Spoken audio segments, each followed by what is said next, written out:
اللہم من احییتہ منا فاحیہ علی الاسلام ومن توفیتہ منا فتوفہ علی الایمان آمین آمین۔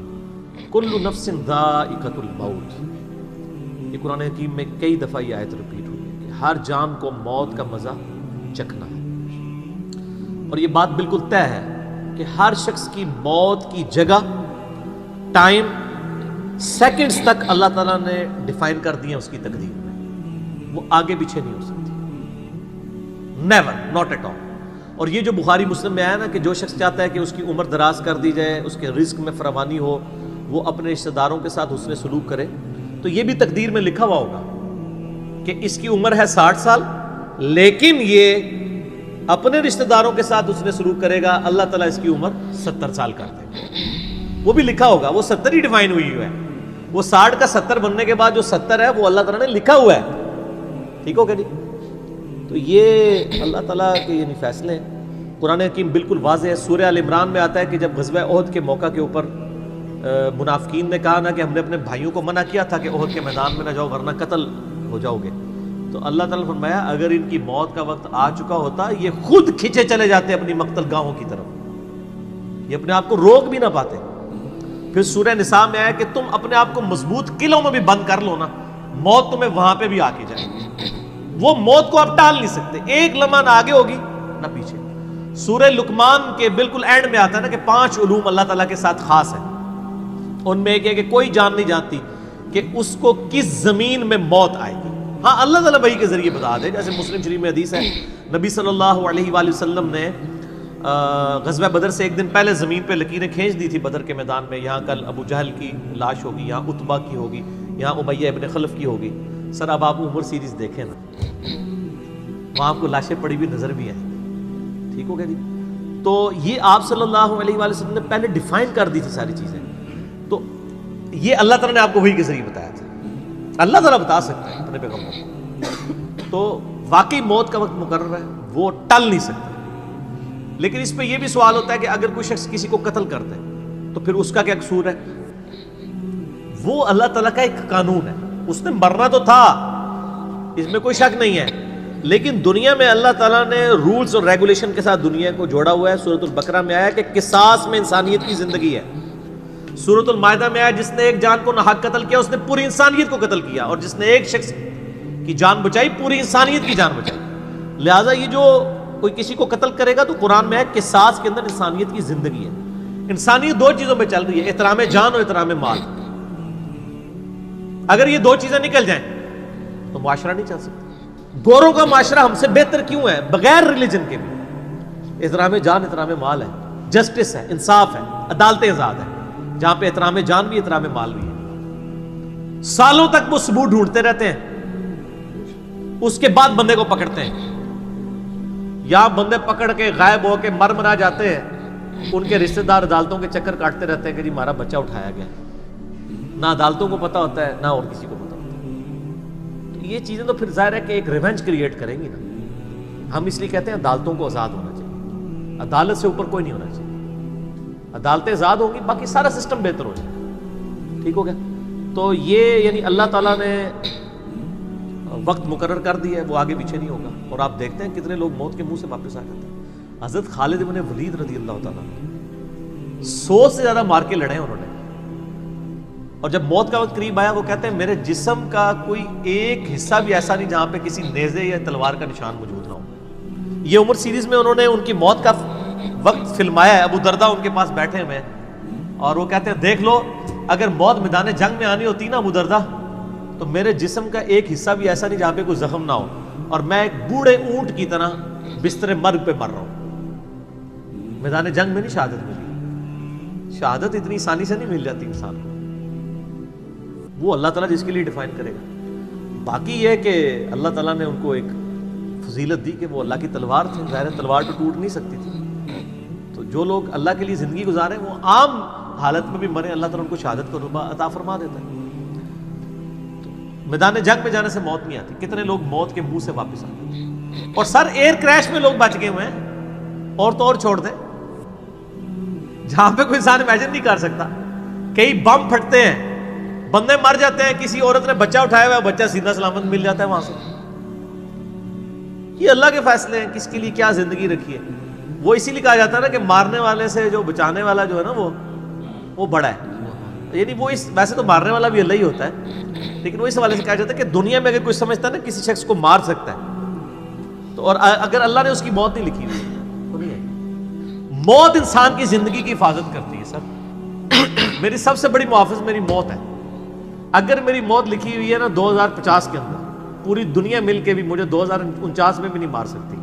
آج 2018 میں تو تصور بھی نہیں. اور اگر میری زندگی لکھی ہوئی ہے 2018 میں ختم ہونی، چاہے وہ ایئر کریش کے اندر ہو، چاہے وہ ہارٹ فیٹ کے ذریعے ہو، چاہے وہ گردوں کے فیلئر کے ذریعے ہو، چاہے برین ہیمریج کے ذریعے ہو، کسی بھی ذریعے سے ہو، تو کوئی اسے بڑھا نہیں سکتا. دیکھ لینا آپ پچھلے دنوں کتنا بڑا ایک واقعہ ہوا ہے.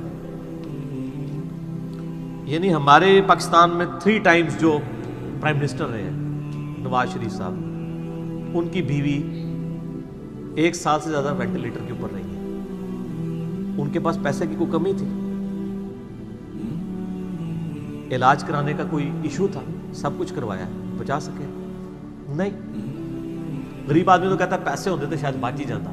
سر جن کے پاس پیسے ہیں وہ بچا کے بتاتے ہیں. موت کا وقت لکھا ہوا ہے سر، کوئی نہیں ٹال سکتا. صرف پیغمبر کے بارے میں بخاری مسلم میں آتا ہے، عائشہ کہتی ہیں کہ نبی صلی اللہ علیہ وآلہ وسلم فرمایا تھا کہ اللہ تعالیٰ انسان جو پیغمبر ہوتا ہے نا اس کے اوپر یہ آپشن رکھتا ہے کہ وہ چاہے تو ہمیشہ کے لیے زندہ رہے، چاہے اسے موت آ جائے. پیغمبر کے علاوہ کسی اور کے لیے یہ فضیلت نہیں ہے. اور کہتی ہیں کہ بخاری مسلم دونوں میں نے وفات النبی پہ مسئلہ 163 بھی ریکارڈ کروایا، اس میں نے بتایا تھا کہ عائشہ کہتی ہیں نبی صلی اللہ علیہ وآلہ وسلم اپنے موت کے وقت بار بار اوپر سر مبارک یعنی اٹھاتے تھے اور کہتے تھے اللہم الرفیق الاعلیٰ. تو کہتی ہیں میں نے جان لیا کہ حضور اپنی صحت مند زمانے میں کہا کرتے تھے کہ موت کے وقت نبی کے اوپر پیش کیا جاتا ہے، چاہے تو وہ دنیا میں رہے چاہے اسے موت آ جائے. تو مجھے لگتا ہے کہ نبی علیہ السلام پہ اس وقت آفر وہ پیش کی جا رہی ہے اور آپ کہہ رہے ہیں اللہ مجھے رفیق الاعلیٰ کے ساتھ ملا لے. تو میں نے کہا مجھے اب پتہ چل گیا کہ آپ صلی اللہ علیہ وسلم کو یعنی وفات ہو جائے گی آپ کی. یہ نبی کے لیے خاص ہے اور کسی کو کوئی آپشن نہیں ملتا. وہ بخاری مسلم میں موجود ہے نا حدیث، حضرت موسیٰ علیہ السلام کے پاس حضرت اسرائیل علیہ السلام. اسرائیل کا لفظ تو یعنی تفسیر طبری میں اور یہودیوں کے ہاں ملتا ہے، یہ بنی اہل سنت کے ہاں بھی رناؤنڈ ہے. اصل میں لفظ ہے ملک الموت. دونوں لفظ ٹھیک ہے. ملک الموت علیہ السلام حضرت موسیٰ علیہ السلام کے پاس گئے، انہوں نے آگے سے تھپڑ مار دیا، ان کی آنکھ نکل گئی، انسانی شکل میں آئے تھے. تو وہ اللہ تعالیٰ کے پاس شکایت لے کے گئے کہ تو مجھے اس شخص کے پاس بھیج رہا ہے کہ جو مرنا نہیں چاہتا.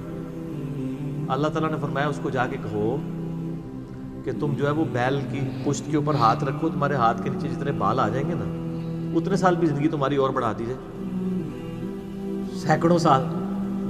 تو حضرت موسیٰ نے کہا اس کے بعد ان کا اس کے بعد موت. کل نفس ذائقۃ الموت، موت تو سب کو آنی ہے، ایک ہی ہے جسے موت نہیں آنی. یا حی یا قیوم برحمتک استغیث، اے خود سے زندہ اور ہر چیز کو تھامنے والے، باقی وہ سب کو موت آنی ہے. تو انہوں نے کہا پھر بعد میں آنی ہے تو ابھی کیوں نہیں؟ موت نہیں کوئی ٹال سکتا سر، ورنہ پیغمبروں کے لیے ٹل جاتی.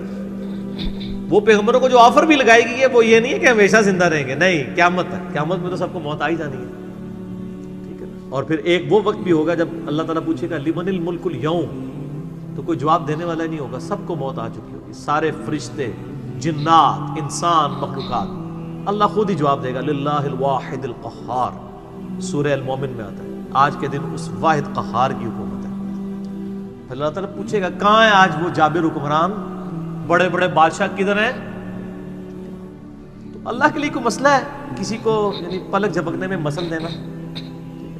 تو موت اللہ تعالیٰ نے ڈیفائن کی. اور موت کیا، آپ کو جو تکلیفیں پہنچتی ہیں سر وہ بھی ڈیفائنڈ ہے. قرآن میں وَلَنَبْلُوَنَّكُمْ بِشَيْءٍ مِّنَ الْخَوْفِ وَالْجُوعِ وَالنَّقْصِ مِّنَ الْأَمْوَالِ وَالْأَنفُسِ وَالثَّمَرَاتِ. ہم ضرور تمہیں آزمائیں گے تھوڑے سے خوف سے، بھوک سے، جان اور مال میں نقصان سے. پھر چیک کریں گے کون ہے صبر کرنے والا.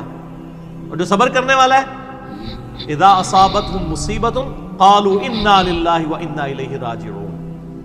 تو پھر ان لوگوں کے ساتھ اللہ تعالیٰ ہوتا ہے جو کہتے ہیں ہم بھی اللہ کی طرف سے آئے تھے، اللہ کی طرف چلے جائیں گے، یہ تکلیف بھی آئی تھی الٹیمیٹلی تو چلی جائے گی نا.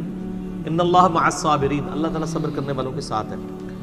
اس حوالے سے ایک آیت قرآن حکیم کی بڑی کریٹیکل ہے، مجھے ضمناً یاد آ گئی، سورہ الحدید کے اندر ہے. بہت کرٹیکل آیت ہے، اور یہ ٹاپک قرآن حکیم میں صرف سورہ الحدید کے اندر ہی ایڈریس ہوا ہے، اور جس طریقے سے یہ شد و مت کے ساتھ بیان ہوا ہے نا،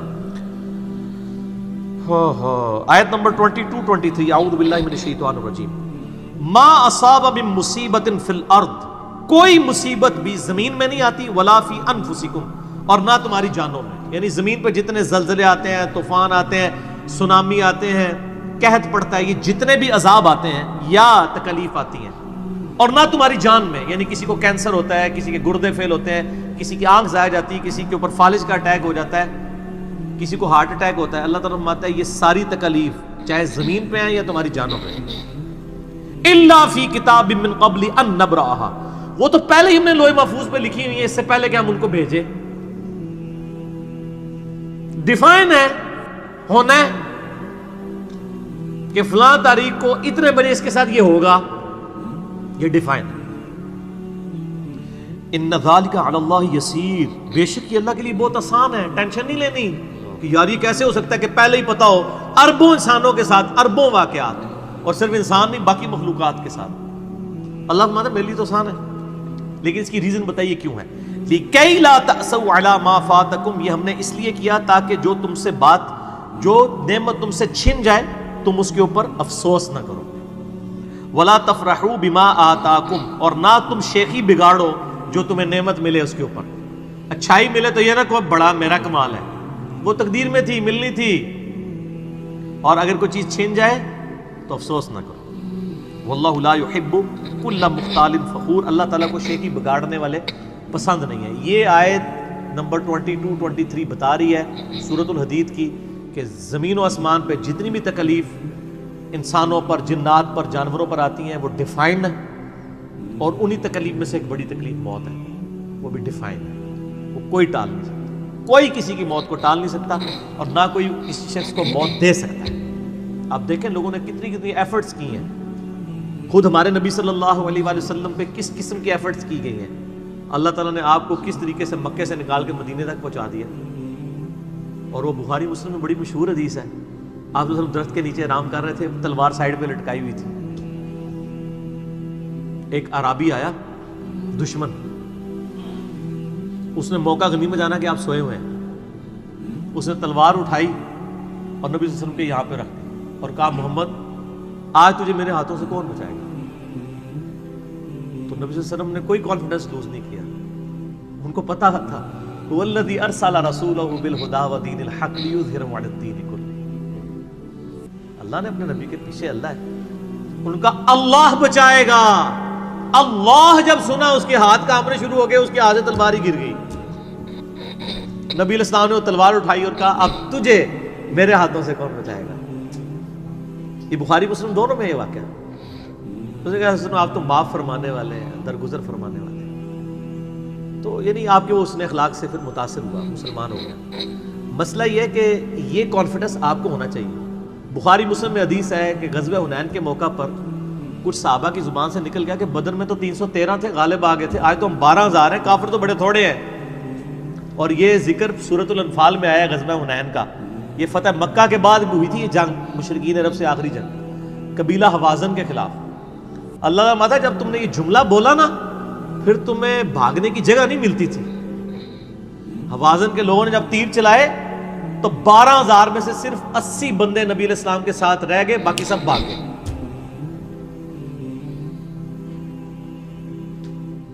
اور صحابہ کہتے ہیں، بخاری مسلم کے الفاظ ہیں، میں نے حضور کی معجزات والا جو لیکچر دیا ہے مسئلہ 131 A اس میں بتایا کہ نبی علیہ السلام اکیلے آگے جا رہے ہیں، انا النبی لا کذب انا ابن عبد المطلب، میں نبی ہوں اس میں کوئی شک نہیں ہے، اور میں عبد المطلب کا بیٹا ہوں۔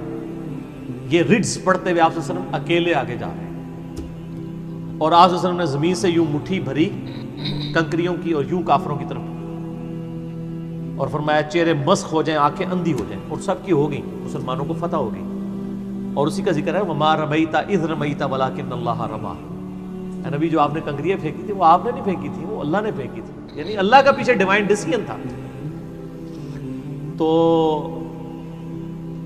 کافروں کے خلاف فتح ہو گئی مسلم، یعنی نبی علیہ السلام کا کانفیڈنس لیول یہ تھا کہ اکیلے جا رہے ہیں، یہ نہیں دیکھ رہے کہ ہزاروں لوگ میرا ساتھ چھوڑ گئے ہیں، اکیلے فرنٹ سے لیڈ کر رہے ہیں. تو جن لوگوں کو یعنی اللہ پر یقین ہوتا ہے نا، ان کی یہی حالت ہوتی ہے، اور یہی صحابہ کرام کا یعنی یقین کامل تھا. اس لیے آپ دیکھیں نا، آپ عمر سیریز میں دیکھیں گے حضرت خالد ابن ولید جنگ یمامہ میں جب مسلمانوں کو شکست ہونے لگتی ہے اکیلے آگے جاتے ہیں. جنگ یرموک میں بھی ایسے ہی کرتے ہیں. تو جن کو اعتماد ہوتا ہے نا وہ پھر فرنٹ سے لیڈ کرتے ہیں کہ موت ٹال نہیں سکتی. موت کیا، تکلیف بھی جو آپ کو پہنچنی ہے، اور سر اسی کے ساتھ آپ زندگی گزار سکتے ہیں. اس کے بغیر آپ زندگی نہیں گزار سکتے، کڑ کڑ کے مر جائیں گے. آپ کس چیز کو کیٹر فور کر سکتے ہیں؟ ہم یقین کریں صبح سکول بچوں کو بھیجتے ہیں تو دعائیں پڑھتے رہتے ہیں. کیا ہو سکتا ہے؟ ایکسیڈنٹ ہو سکتا ہے، وہاں پہ بچہ جھولے سے گر سکتا ہے، کسی کی ہڈی ٹوٹ سکتی ہے، کان پٹی پہ لگ جائے ڈیتھ ہو سکتی ہے. یار اتنی چیزوں کو کون کاؤنٹر فار کر سکتا ہے؟ اللہ. تو اللہ پہ توکل کریں، اور جب تکلیف آ جائے انا للہ و انا الیہ راجعون. صحیح مسلم میں حدیث ہے، نبی صلی اللہ علیہ وآلہ وسلم نے فرمایا جو شخص تکلیف کے وقت فوراً پڑھ لے انا للہ و انا الیہ راجعون اللہم اجرنی فی مصیبتی واخلف لی خیرا منہا، اللہ تعالیٰ اس کو اس کا بہتر نعم البدل عطا فرماتا ہے. میرے یوٹیوب پہ کلپ بھی ہے اس دعا کے اوپر، مصیبت اور پریشانی کے حوالے سے یعنی بہتری کے لیے دعا، یہ کر کے لکھیں تو آپ کو کھل جائے گا. یہ آپ کو مشکات میں کتاب الجنائز چیپٹر میں پہلی جلد میں دعا مل جائے گی صحیح مسلم کے حوالے سے. ام سلمہ کہتی ہیں کہ جب میرا خامن فوت ہوا تو میں نے یہ فوراً دعا پڑھ لی، انا للہ و انا الیہ راجعون، ہم بھی اللہ کی طرف سے ہیں، اس کی طرف لوٹ کے جانے والے ہیں. اللہم اجرنی فی مصیبتی، اے اللہ مجھے اس مصیبت میں بہتر اجر عطا فرما، واخلف لی خیرا منہا، اور مجھے اس سے بہتر بدلہ عطا فرما. کہتی میں دل میں سوچ رہی تھی کہ اس سے بہتر مجھے خامد کیسے مل سکتا ہے؟ ابو سلمہ سے بہتر تو انسان حضور کے صحابہ میں بھی کوئی نہیں ہے. عدت گزاری تو نبی علیہ السلام نے رشتے کا پیغام بھیج دیا، ام المومنین بن گئی. اور ہماری وہ ماں ہے جو سب سے آخر میں فوت ہوئی ہیں، واقعہ کربلا کے بھی بعد فوت ہوئی ہیں، ام سلمہ. واقعہ کربلا ان کی زندگی میں ہوا ہے، ام سلمہ رضی اللہ تعالی عنہا. تو یہ دعا یاد کریں، انا للہ و انا الیہ راجعون.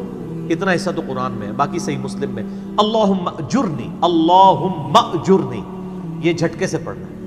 اللہم اجرنی فی مصیبتی واخلف لی خیرا منہا.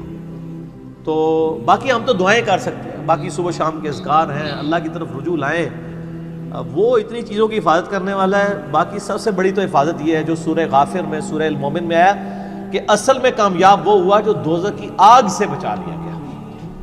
سر دنیا میں آپ کو کوئی کتنا عذاب دے لے گا، الٹیمیٹلی تو موت آ کے آپ کو آزاد کر دے گی. جب فرعون کے دربار میں وہ جو جادوگروں نے کلمہ پڑھ لیا تھا تو اس نے کہا تم نے میری اجازت کے بغیر پڑھ لیا، میں تمہیں تمہارے مخالف سمت کے ہاتھ پاؤں کٹوا کے تمہیں سولی پہ چڑھا دوں گا. تو انہوں نے کیا کہا تھا؟ انہوں نے کہا تو جو کچھ دے گا دنیا کی زندگی میں عذاب دے سکتا ہے نا، کوئی شخص کسی کے مرنے کے بعد تو اسے عذاب نہیں دے سکتا نا. وہ لاش تو بس لاش ہی پڑی ہے نا، اصل چیز تو روح تھی نا. تو تیرا اختیار تو دنیا کی زندگی تک ہے. تو یہ کانفیڈنس لیول ہونا چاہیے کہ کوئی کسی شخص کو کتنی تکلیف دے لے گا، موت تو پھر بہرحال تکلیف سے آزادی کا ذریعہ بن جائے گی. اگر پھر اللہ کی مرضی کی زندگی گزاری ہے تو آزادی کا ذریعہ ہے، ورنہ اب تو کہتے ہیں کہ مر جائیں گے، مر کے بھی نہ چین پائے تو کدھر جائیں گے. تو سر یہ لوگ تو کہہ دیتے ہیں نا مر گئی تو جان چھٹی، نہ، مرنے تو بعد جان پھڑی گئی، چھٹی اس کی جس نے دنیا اللہ کی مرضی کی گزاری. جس نے دنیا اپنی مرضی کی گزاری تو اس کی جان تو پھر مرنے کے بعد اور پھنس گئی. ٹھیک ہو گیا جی. تو موت کا وقت مقرر ہے، کوئی نہیں ٹال سکتا.